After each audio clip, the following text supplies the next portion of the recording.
Hey everybody, Big E here. I got another cool tool for you to check out. This is an infrared temperature gun. It's something fancier in the package, but I got it at Harbor Freight. Many uses for it. Like, Eric, why do we need a temperature gun? Well, let me explain a couple things. Tire temperature, for instance. Let's say, I don't know if I talked about this before, but there's a term called coefficient of friction. That's where two surfaces that are the same temperature will stick. In other words, so what does that mean with drag racing? Well, I'll tell you.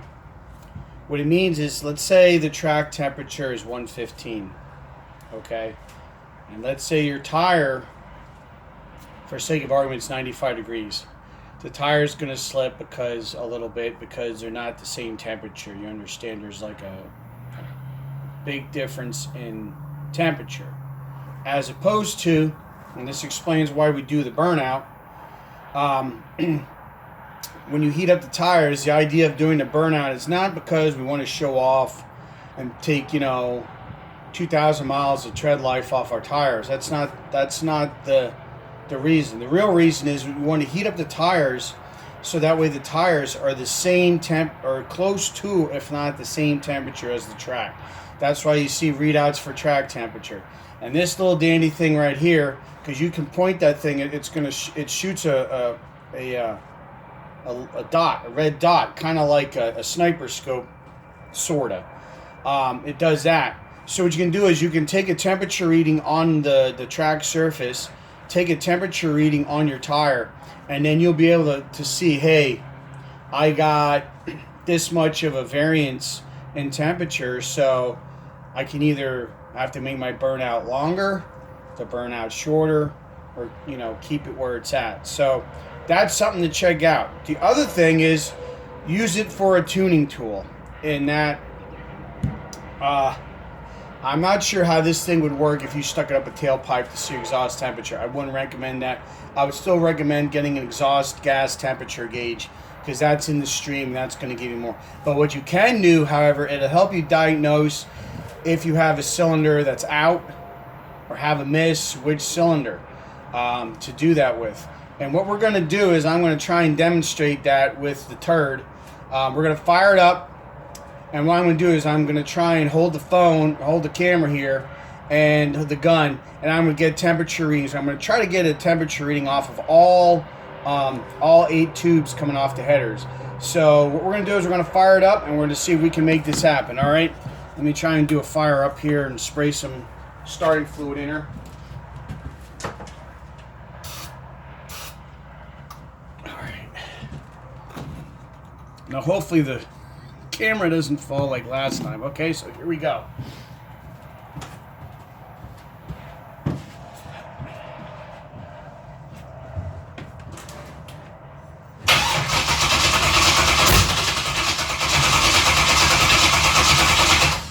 Of course, giving me a hard time. Well, cold day here in Pennsylvania, so that could be the reason why. So we'll just put a little more in there, not too much. Don't want to overdo it. Hopefully this will do it. Bear with me. You know how mechanical things are, they don't always work, especially when you need them to.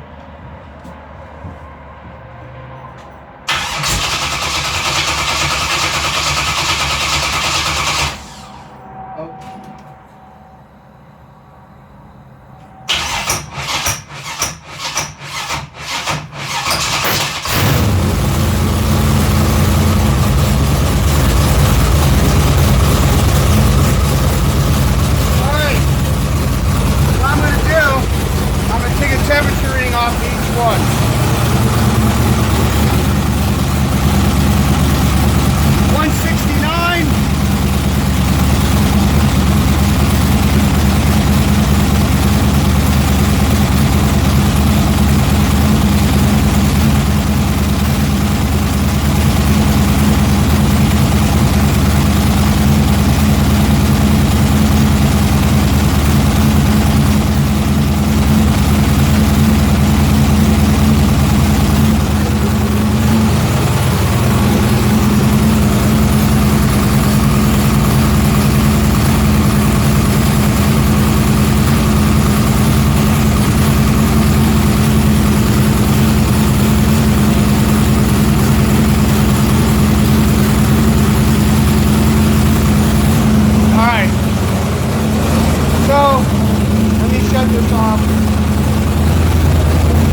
So potentially, cylinder 8, we might have a problem.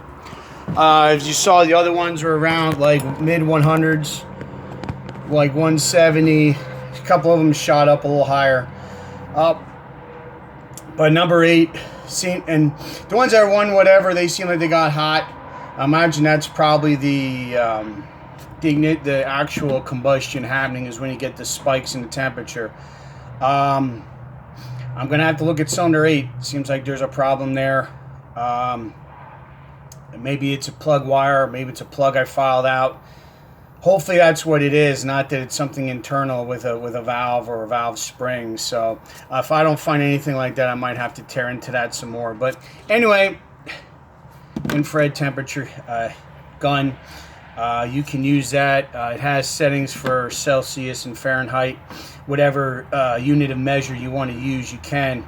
So that's it for today. Little bit of a tutorial or explaining that. So if you have something you want to, if you have a miss or you have something like that going on, that particular tool I think was $26 or $27 at Harbor Freight. Fairly inexpensive, but as you can tell, you can get a pretty decent idea of if you have a dead cylinder or you have a problem, which we have a problem with cylinder 8. So I'm gonna have to tear into that and find out what's going on. So anyway, please like and subscribe this video.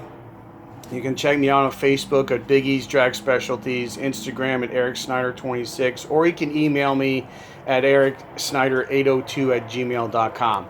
So, leave some comments, or if you have some other ideas for other topics we could do. So, thanks for watching. Take care of each other. Watch out for each other. We'll see you next time. Bye for now.